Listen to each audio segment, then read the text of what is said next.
안녕하십니까. 저는 장좋은내과의 박동균 원장입니다. 오늘은 암 조기 발견, 그 완벽은 없지만 최선은 이라는 내용을 주제로 말씀드리도록 하겠습니다. 음, 암에 대한 다양한 생각인데요.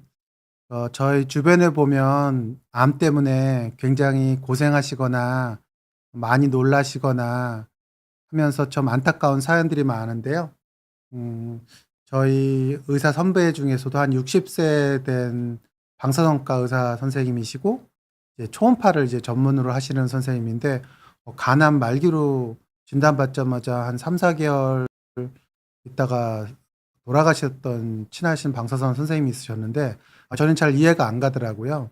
매일 초음파, 복부 초음파 간을 보시는 분이 나중에 알고 봤더니 평생 한 번도 자기 배에는 간 초음파를 안 대 보셨다 그러시더라고요. 그래서 그 선배님이랑 이렇게 얘기하면서 자기 집안에는 암 환자가 하나도 없고 자기는 철저히 관리도 하고 뭐 그러기 때문에 굳이 그런 검진 필요성을 못 느껴서 너무 건강에 자신이 있어서 그런 것 같다.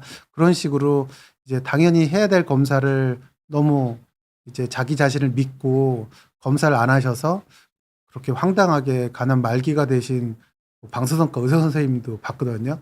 그러니까 특히 어떤 분들은 술, 담배 안 하고 자기 관리 잘하고 그다음에 약간 무슨 고대 신앙 같은 얘기지만 자기는 나쁜 짓 한 게 없기 때문에 이제 '암에 안 걸린다.' 그런 확신을 갖는 분들이 있더라고요. 근데 그런 분들이 그냥 교육을 안 받으신 분들이 아니라 의사 선생님들 중에서도 그런 분이 있어서 주위에 이런 어떤 확신 때문에 검진을 안 받으셔 가지고 안타깝게 급작스러운 암 말기 진단받은 이제 의사 선생님들이 꽤 있더라고요. 그래서 이런 생각하는 게 좀 문제일 수 있고요.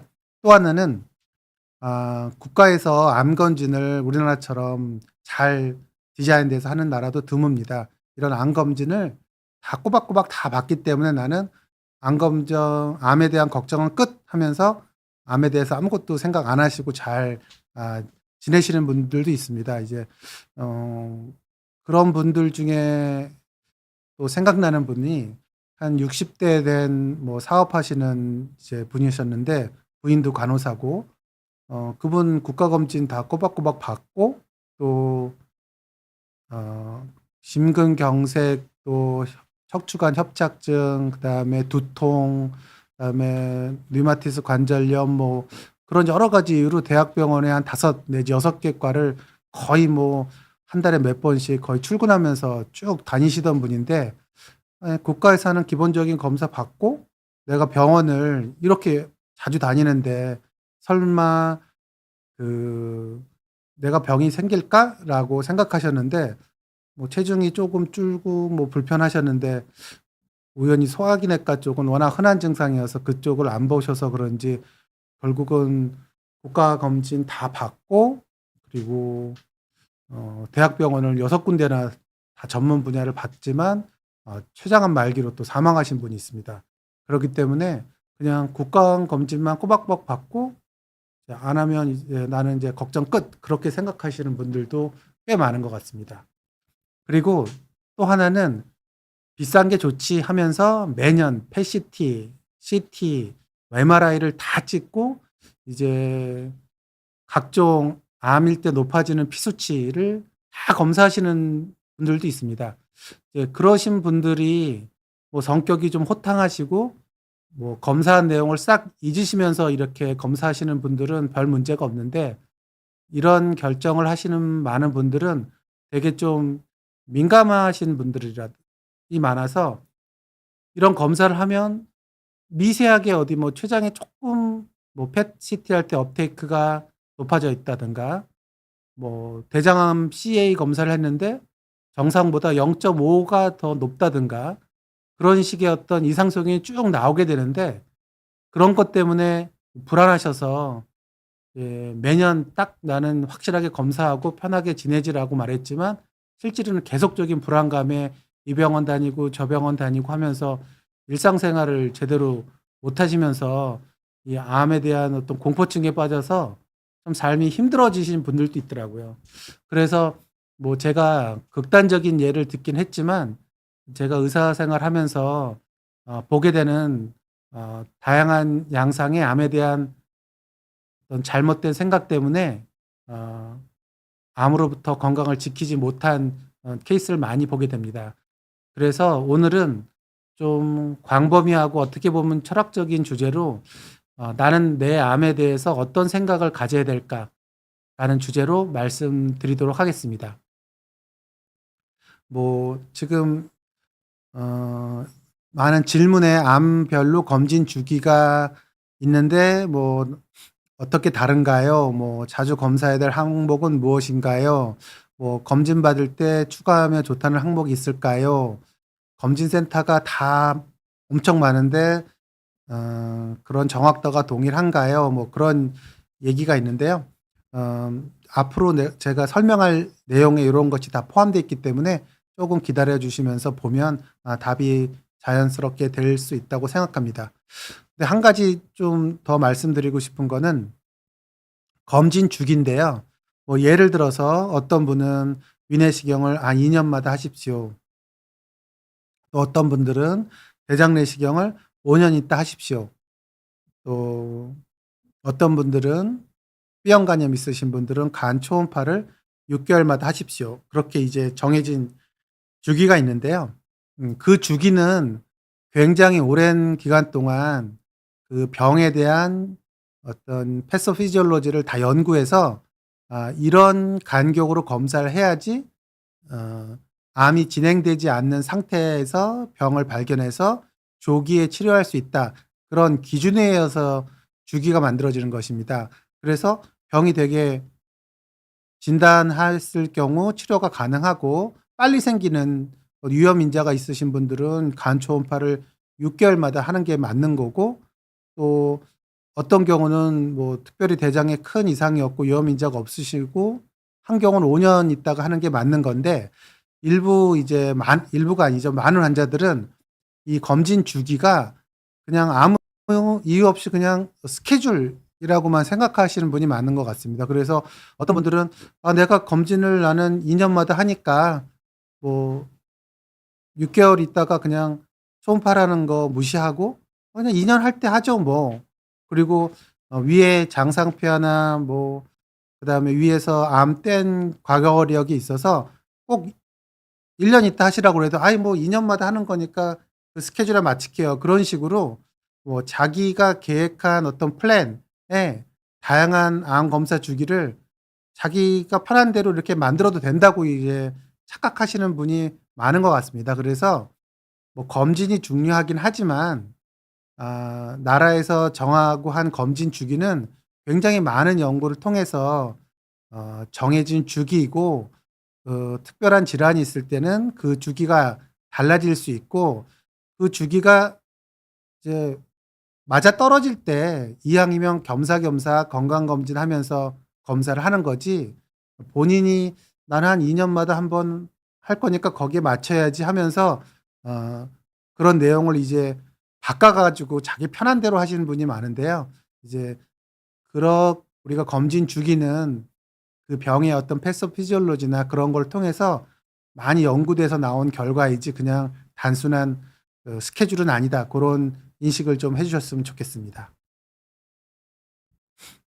어 우리나라에서 국가 검진을 하는 원칙이 있습니다. 어 많은 환자들이 그 병을 앓고 있어야 된다는 것입니다. 그래서 최소화하는 기준이 유병률이 5% 이상이고 1 0 명당 사망률이 10명 이상인 병을 대상으로 합니다. 굉장히 드물게 생기고 건강검진을 했을 때 확실히 그 병을 찾을 수 있고, 또 그 병을 찾아서 치료하면 사망하지 않는 그런 확실한 질환이라 할지라도 국가에서 예산을 투여하는 어떤 원칙에서는 너무 드문 사람을 대상으로 어 많은 환자들을 비용을 사용할 수 없기 때문에 최소한 유병률이 5% 이상, 1 0 명당 사망률이 10명 이상인 거를 국가 검진을 하게 됩니다. 그리고 또 하나는 조기 발견 시 치료가 가능한 질병이어야 된다는 것입니다. 그러니까 췌장암 같은 경우는 조기 발견이 힘들고 또 치료가 진행됐을 때 치료가 힘들기 때문에 조기 발견을 하는 어떤 스케줄이 없는 것입니다. 그리고 또 하나는 검진 방법이 수용 가능해야 한다는 것입니다. 뭐 예를 들어서 뭐 이제 간에 혹이 있다고 했을 때 가장 좋은 방법은 조직 검사를 하는 거겠죠. 하지만 조직 검사했을 때 출혈이나 위험성이 굉장히 이제 많으면 정확한 검사를 하는 게 아니라 검진으로서 그것을 어 시행할 수 있다는 검사여야 됩니다. 그래서 검진 방법에서 이상이 발견됐을 때는 전문의랑 상의해서 더 정확한 검사 방법을 찾는 거지, 이제 검진 방법에서 수용할 수가 없어서 이 검사가 채택되지 않는 검사는 암 검진에서 바람직하지 않다, 그런 개념이 아닌 건데, 그런 것을 착각하는 분들이 많은 상황입니다.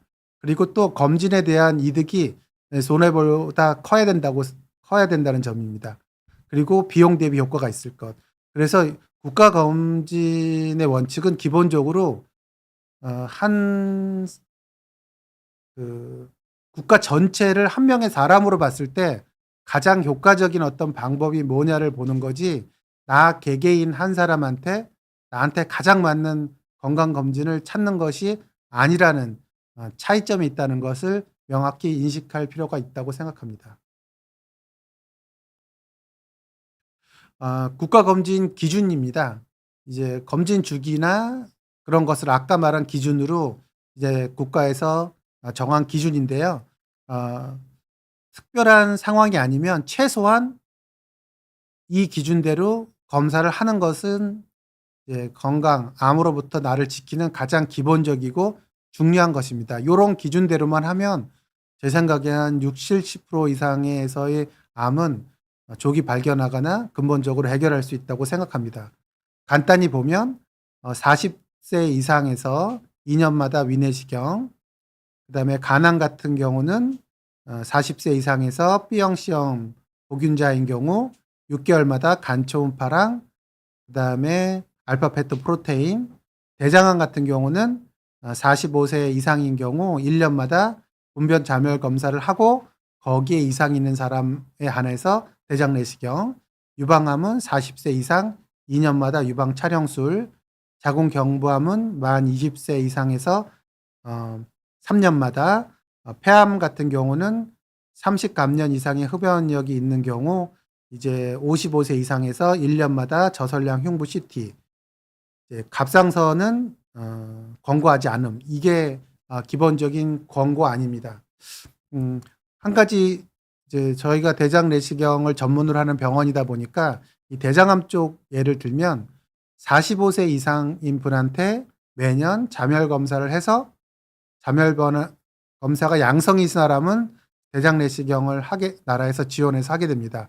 많은 분들이 나라에서 하는 대장암 검진을 받으면 대장암에 대해서는 걱정을 하지 않아도 되겠구나, 그렇게 많이 생각을 하시는데요.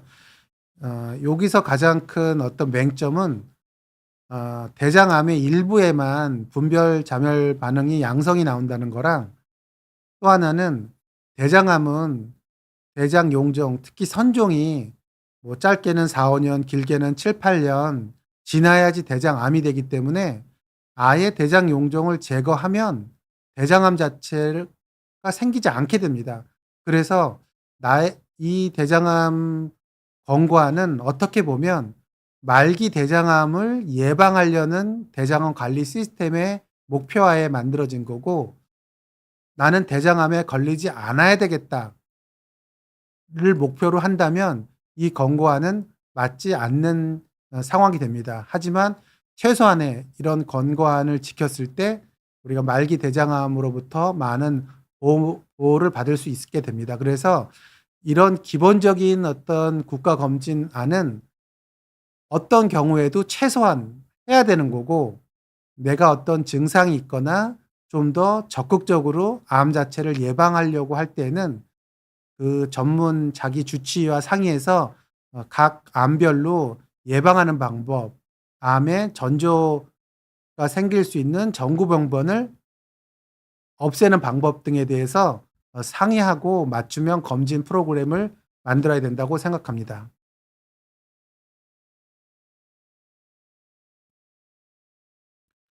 그러면 간단하게 국가암 검진이 굉장히 중요하고 누구나 따랐을 때 70% 이상에서 굉장히 큰 효과가 있다라고 말씀드릴 수 있는데요. 국가암 검진의 어떤 사각지대를 잘 파악하고 주치의와 상의해서 그 사각지대를 뭐 백미러를 활용하든 뭐 여러 가지 다른 방법으로 그거를 밝히는 것이 중요합니다. 나는 40 살에 말기 대장암을 진단받았다. 이 사람은 나라에서 대장암 검진을 하는 나이에 해당하지 않고 해서 그냥 가만히 있었는데 대장암 말기 진단을 받았다. 그래서 대장암으로 사망하거나 큰 불편을 했다. 그러면 국가 암 검진에 아무런 혜택을 못 본 것입니다. 그래서 사실은 이제 암 발생이 대장암이 점점 나이가 많아질수록 50, 60, 70에 이렇게 늘어나기 때문에 국가에서는 당연히 45 세부터 검사를 하지만 30대, 40대 초반에 또 생길 수 있고 많은 환자들이 생기고 있습니다. 그런 환자는 가만히 있어서 국가암 검진만 하면 될까? 나한테 맞춤형 검진은 없을까?를 고민해 봐야 됩니다. 마찬가지로 나는 30세 말에 위암 진단을 받았는데 말기암이라고 그래서 지금 우울한 기간을 보내고 있다. 이것도 보면 전체적으로 보면 한 40대, 50대서부터 늘어나기 때문에 나라에서는 당연히 40대서부터 위암을 보게 되지만 위암 중에 미만성 위암 같은 경우는 20, 30대서부터 증가하기 시작하고 젊은 사람한테 잘 생깁니다. 그런 특정한 위암이 생길 위험성이 있다고 판단하시는 분들은 당연히 그전에 검사를 받으셔야지 어 국가 기준만 기다렸다가는 자기 생명을 지킬 수 없게 됩니다. 그래서 국가암 검진은 기본적인 베이직한 검진이고 나의 어떤 유전적인 성향이나 나의 생활 습관이나 나의 증상에 맞게 주치의와 상의해서 개인 맞춤형 검진이 이루어져야지 비로소 나에 대한 검진 시스템이 완성된다고 생각합니다. 또 두 번째는 지난번 검진에서는 정상이었는데 이번 검진에서 말기 위암이 나왔다? 또 어떤 분들은 1년 전 검진에서는 정상이었는데 배 아파서 병원에 가니 대장암이다? 이런 경우가 있습니다. 이렇게 검진 정해진 나라에서 볼 때 그 암의 어떤 진행 속도에 근거해서 검진을 하면 암이 이제 조기에 발견돼야 되는데 검진 사이에 암이 생기는 거 이것을 중간암이라고 그러는데요. 검사 주기 사이에 발견될 암을 말하는 겁니다.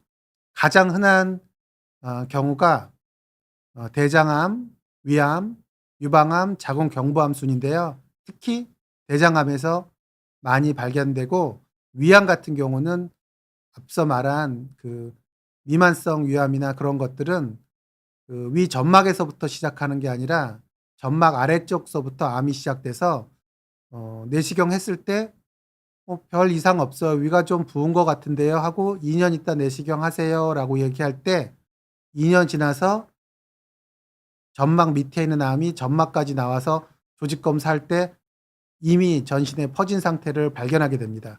그런 식으로 어떤 특수한 유전적인 어떤 성향이 있는 암 같은 경우는 중간암 형태로 발견되기도 합니다. 이런 중간암이 생기는 어떤 가장 흔한 거는 병을 놓치는 경우입니다.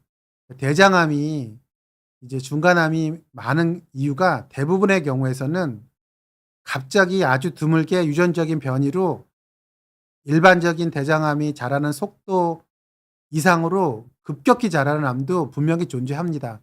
하지만 대부분의 경우는 대장이 매우 길고 주름이 많고 하기 때문에 일부 병변을 이제 관찰하지 못하고 정상 판정을 했기 때문에 그 병변이 자라서 생기는 경우입니다. 특히 이제 톱니상 용종 그런 것들은 장 바닥에 미세하게 점막 변화나 색조 변화가 있기 때문에 뭐 딸기나 버섯처럼 볼록 튀어나온 게 아니어서 그런 장 점막에 미세하게 점막이 모양이 약간 차이가 있거나 색조 변화하는 게 이게 암의 시초가 된다는 교육을 좀 충분하지 않으신 분이 보거나 아니면 그 점막 사이에 주름 사이에 그런 병변이 있는 거를 놓치게 되면 어 다음번 내시경 할 때 그 병변이 매우 자라서 진행된 암으로 발견될 수 있습니다. 그래서 대장암 같은 경우는 간과된 병변이 많습니다. 그리고 두 번째는 불완전한 절제인데요. 선종 같은 게 있으면 이 용종을 제거해야 되는데 제거할 때 모양이 조금 안 좋거나 큰 것들은 정상적인 점막의 일부까지 제거해서 완전하게 제거를 해야 됩니다. 그렇지 않고 육안으로 보기에 병변이 있는 부분만 살짝 제거하게 되면 일부 병변은 그 남아있는 장에 남아서 계속 자라게 됩니다. 그래서 불완전한 절제를 하게 되면 이런 경우가 생길 수 있습니다. 이런 일이 있으면 안 되겠지만 제가 한 30년 동안 대학병원에서 근무하면서 초기 대장암이나 대장 큰 선종 같은 거를 이제 1차 병원에서 보내게 되면 대부분의 원장님들은 완전히 절제하고 절제가 불가능한 것들은 그 상태로 위치를 적어서 보내는데 일부 경우는 일단 제거를 시도했다가 어 실패할 경우 보내게 되는 경우가 상당히 있습니다.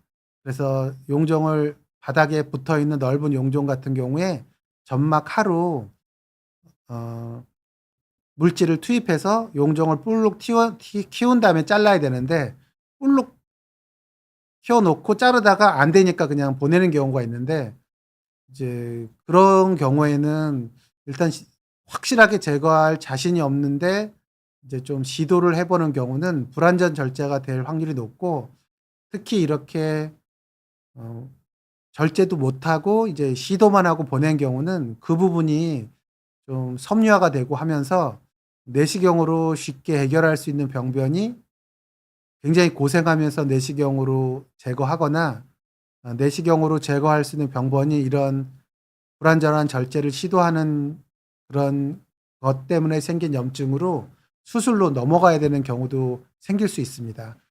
그리고 이제 아까도 언뜻 얘기했지만 새로운 병변이 매우 드물게 유전적인 어떤 차이 때문에 급격히 확 자라는 경우가 있습니다. 이런 경우가 이제 중간암에 해당할 수 있겠죠. 그다음엔 결과 누락이랑 오진이 있을 수 있습니다. 어 실제로 이제 중간암이라고 해서 보낸 환자의 어떤 내시경 사진을 시리얼하게 이렇게 분석하다 보면 충분히 암이라고 판정을 해야 될 굉장히 큰 병변도 그 옆에 작은 용종이나 궤양 때문에 약간 뭐랄까 그냥 맹점이 생겨서 놓치고 그것이 큰 경우도 생기게 됩니다. 그리고 일부에서는 환자분들이 검사를 해 놓고 결과를 확인 안 하고 이제 가는 경우가 있습니다. 국가암검진은 결과를 집에 통보를 하지만 뭐 국가검진이 아닌 내시경을 했거나 대학병원에서 이과 저과에서 이제 막 여러 가지 검사를 하면서 내시경하고 조직 검사를 했을 때 본인이 그 조직 검사를 확인하러 안 가면 그 조직 검사가 확인이 안 돼서 암인 경우에도 굉장히 늦게 확인되는 경우가 있을 수 있습니다. 그래서 이거는 당연히 병원에서 어떤 시스템적으로 해결해 줘야 되지만 환자 입장에서도 본인이 조직 검사를 했으면 그 결과가 어떻게 나왔는지를 꼭 확인하는 습관을 갖는 것도 중요하다고 생각합니다.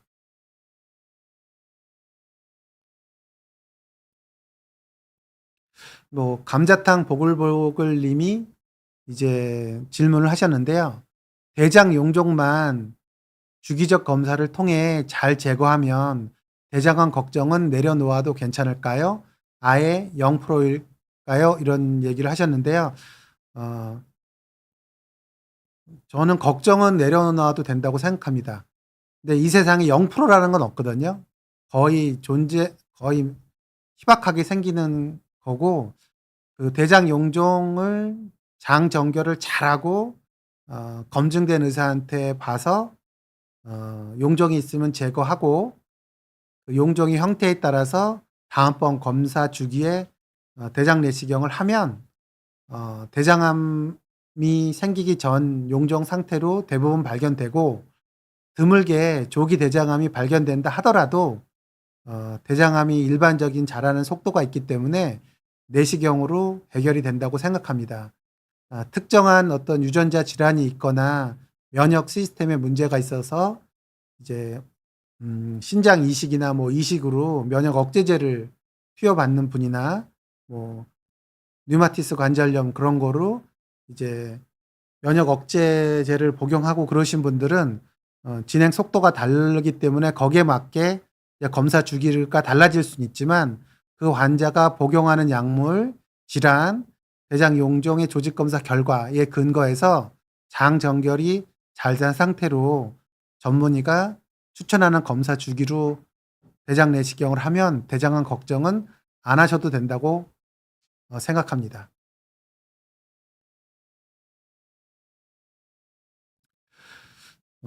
일단 더 강의 진행하고 질문 받도록 하겠습니다. 그리고 국가암 검진을 꼬박꼬박 했는데 췌장암에 걸렸어요. 이런 분들 꽤 많이 있습니다. 췌장암은 주위에서도 그렇고 꽤 유병률도 높고, 췌장암 걸리신 분들이 이제 치료도 안 돼서 사망률도 매우 높은데 암 검진 대상이 아닙니다. 이것은 검진을 통해서 조기 발견할 수가 없고, 뭐 6 개월마다 CT, MRI를 찍으면 조기에 발견할 수 있겠지만 그 검사 비용이 너무 많이 들고, 또 그 검사 자체가 방사선 때문에 다른 질환을 유발할 수 있기 때문에 췌장암은 현재로서는 암 검사 대상이 아닙니다. 그런 대표적인 암이 뭐 췌장암, 갑상선암, 난소암, 전립선암 이런 것들이 있습니다. 이런 거는 암 검진을 통해서 진단하는 게 아니라 본인의 주치의가 있고, 배가 아플 때 배 아픈 양상이 어떠는지, 자기가 술을 얼마나 많이 먹는지, 또 당뇨병이 있는지, 가족 중에 암 과거력이 있는지, 그런 거를 다 아는 자신의 주치의 선생님이 환자분을 계속 보면서 진단 검사를 통해서 암을 검사하는 겁니다. 검진을 통해서 검사해야 되는 암이 있는 거고, 진단 검사를 통해서 진단해야 될 암이 있는 것입니다. 그래서 자신의 어떤 질환에 맞게, 자신의 어떤 체질이나 유전적인 성향에 맞게 진단 검사를 해줄 수 있는 의사를 확보하는 것이 중요합니다. 그래서 증상이나 징후가 발생했을 때 암 여부를 확인하기 위해서 하는 의학적 검사 과정을 진단 검사라고 합니다. 그렇기 때문에 우리가 검진센터에서 암 검진만을 받으면 암이 해결된다라는 생각은 매우 잘못된 것입니다. 자신한테 잘 생길 수 있는 암에 대해서 잘 파악하고 있고, 자신의 증상이 평소에 불편한 증상과 다르다는 걸 알 수 있는 주치의와 진단 검사를 하고, 어 주치의의 어떤 판단에 의해서 더 정밀하게 검사를 하거나 또 주기적으로 하는 국가 검진을 같이 받는 것이 합리적인 방법이라고 생각합니다.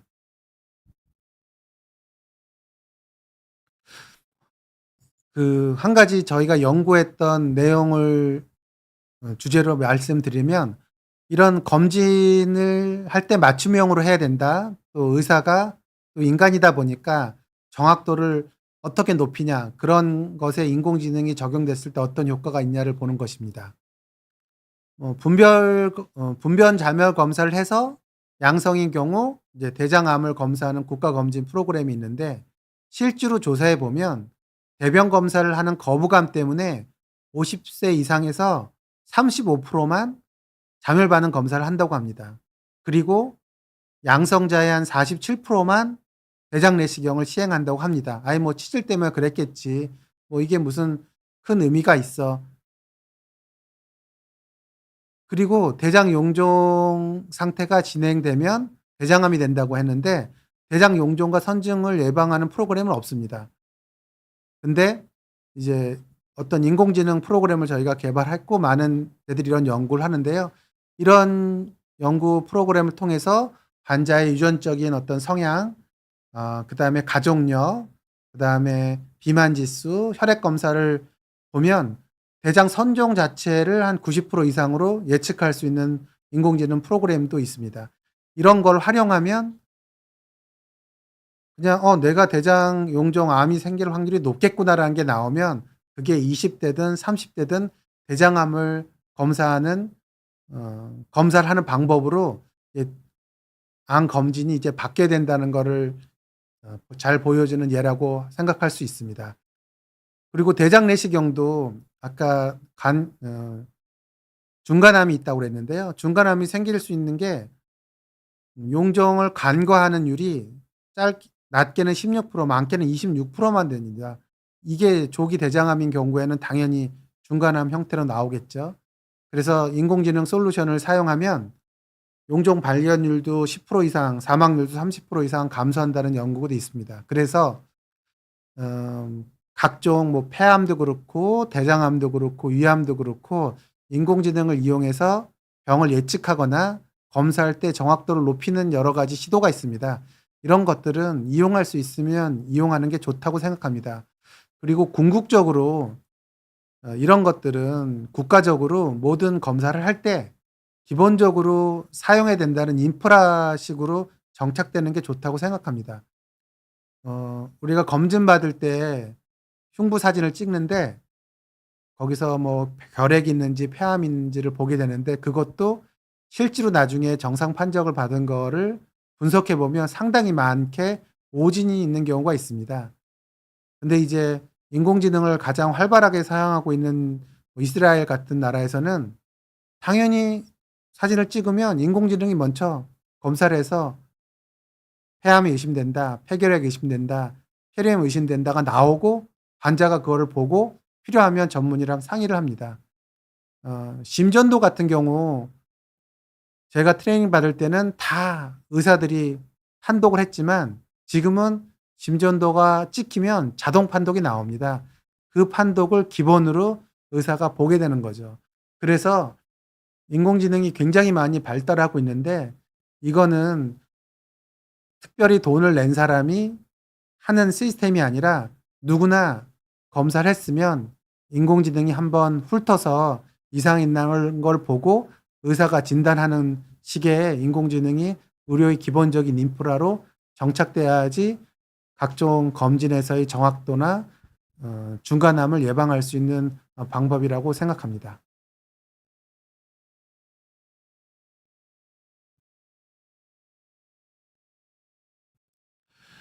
그리고 이제 암 유전자 검사를 이용한 맞춤형 검진입니다. 그 다양한 암 유전자 검사가 이제 상용화되어 있습니다.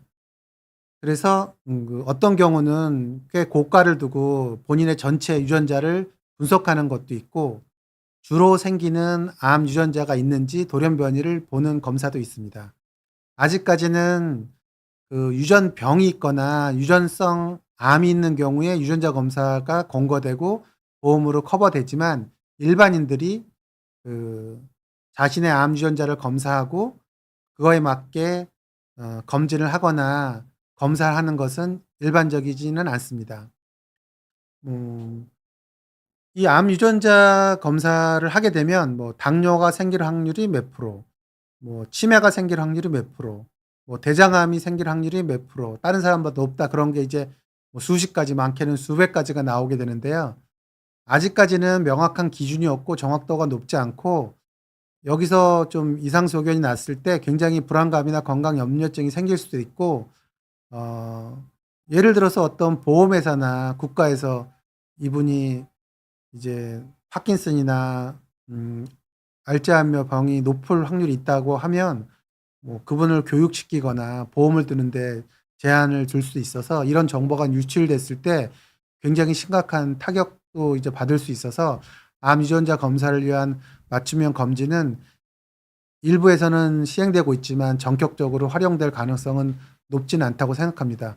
하지만 그 유전병이 아닌 유전성 암 같은 경우 평균 암 발병 연령보다 일찍 암이 생긴 경우 예를 들면 30 살에 유방암이 생겼거나 20 대에 대장암이 발견됐거나 혹은 한 사람에게서 여러 종류의 암이 발생하는 경우 혹은 가족 내 첫째 형은 대장암, 둘째 형은 유암, 셋째 형은 췌장암 뭐 이런 경우 또 내시경 검사에서 용종이 여러 개 있는 경우 그다음에 원래 유전성 암이 있는 경우 이런 경우는 유전암 상담을 해서 유전암 검사를 해 보는 것을 추천합니다. 그래서 유전자 검사를 해서 내가 어떤 병에 걸릴 위험이 높냐를 보는 거는 정확도가 높고 그럴 필요가 있는 것에 대해서는 권고가 되지만 그렇지 않은 경우 이제 상업적으로 이제 요런 경우를 하게 되면 지나치게 불안하게 돼서 매년 내가 유전자 분석에서 어떤 암이 높다고 나왔다고 하면 그거에 대한 검사를 계속 하게 되는 면도 있어서 주치의와 정확한 어떤 상담을 통해서 이런 검사가 할 필요가 있나를 먼저 보는 것이 중요하다고 생각합니다. 그 유전자 암 검사의 어떤 가장 대표적이고 과거에는 생각할 수 없었던 일이 있었던 게 그 안젤리나 졸리입니다. 안젤리나 졸리는 여러분들이 다 아시는 유명한 여배우인데요. 그분이 특이하게 어떤 유전 성향이 높은 그 유전자 검사, 유방암 검사를 해서 그게 양성인 걸 알고 유방에 아무런 이상이 없는데 젊었을 때 양쪽 유방 전체를 다 절제한 어 거로 굉장히 이제 유전자랑 암 관계의 어떤 상관관계나 그런 걸 얘기할 때 많이 이제 회자되는 어떤 케이스입니다. 일부 어떤 혁신적이거나 진보적인 사람은 되게 잘했다고 생각하고 이제 그게 확실히 100% 되는 것도 아닌데 그렇게 하는 게 맞냐. 물론 법적으로나 그런 것으로 우리나라에서는 불가능한 일이지만 그런 거에 대한 논란이 있습니다. 음.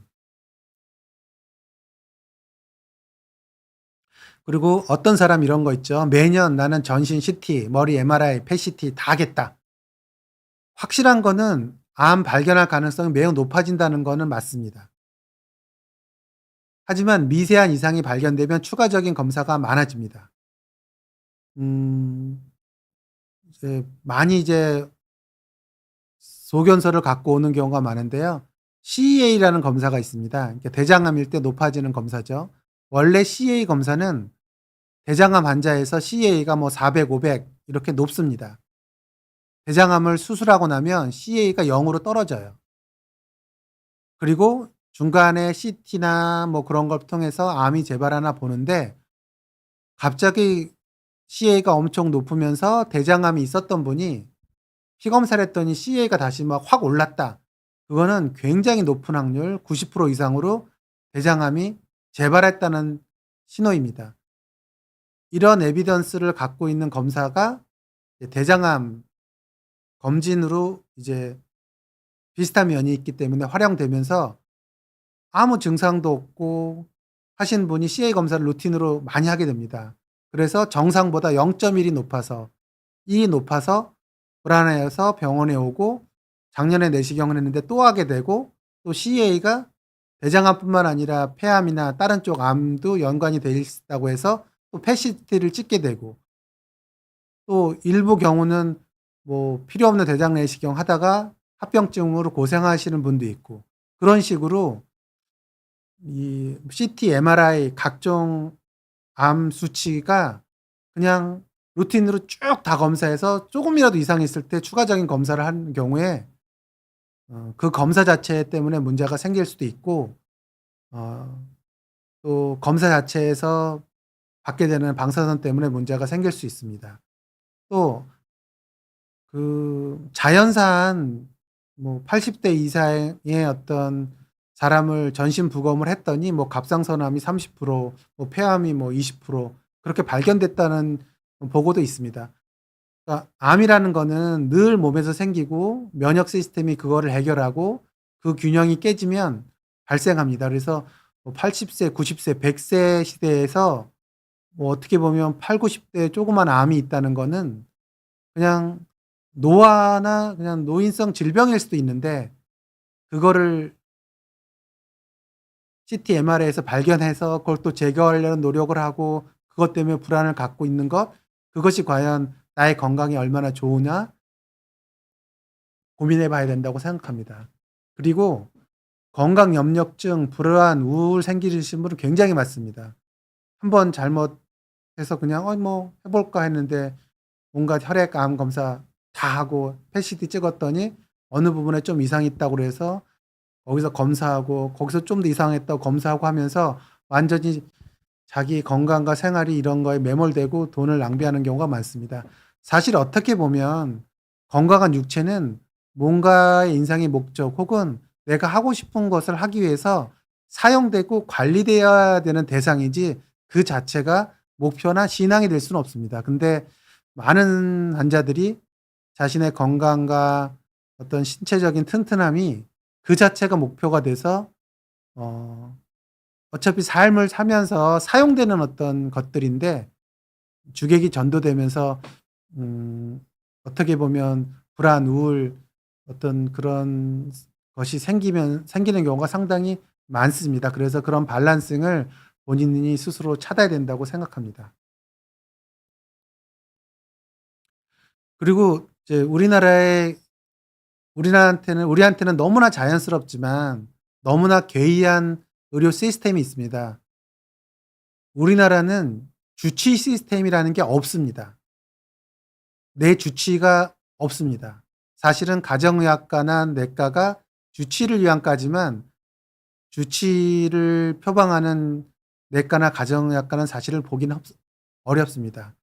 가장 세계적으로 일반적이고 합리적인 당연히 있어야 될 시스템은 환자는 주치의와 지속적으로 만나면서 모든 정보가 공유됩니다. 그래서 주치의는 환자가 똑같이 배가 아파도 평소에 배 아픈 배탈이랑 다르네. 요번에 이렇게 배 아픈 거는 혹시 췌장에 문제가 있지 않나?' 그런 걸 아는 주치의가 있어야 됩니다.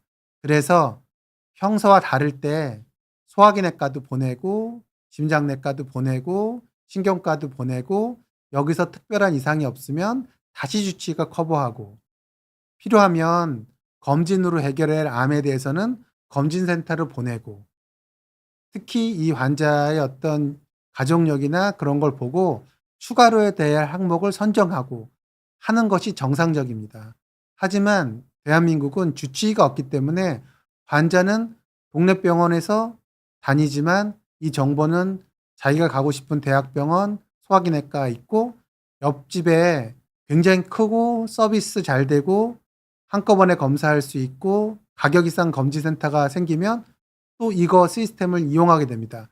그래서 곳곳에 돈을 많이 들이고 엄청 많은 병원을 다니지만 자신의 암과 건강을 지킬 수 있는 구조적인 허점이 생기게 됩니다. 그래서 이제 하도 이런 검진을 많이 하고 검진에 돈을 많이 쓰지만 많은 건강상의 불이익이 있기 때문에 대한민국 관리원에서 건강검진을 위한 정책 권고문을 보면 대부분 "주치의한테 검진 결과를 줘라. 주치의한테 권한을 부여해야 된다. 주치의한테 회송해야 된다." 그런 식으로 주치의를 강조하고 있습니다.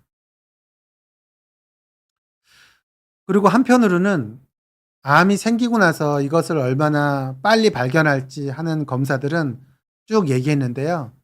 기본적으로 암의 패소피지올로지를 연구하면 주기적으로 얼마 있다가 검사를 해야 된다, 어떤 검사를 해야 된다는 것도 나오지만 이렇게 생활 습관을 바꾸면 암 발생률 자체가 매우 떨어진다라는 게 있습니다.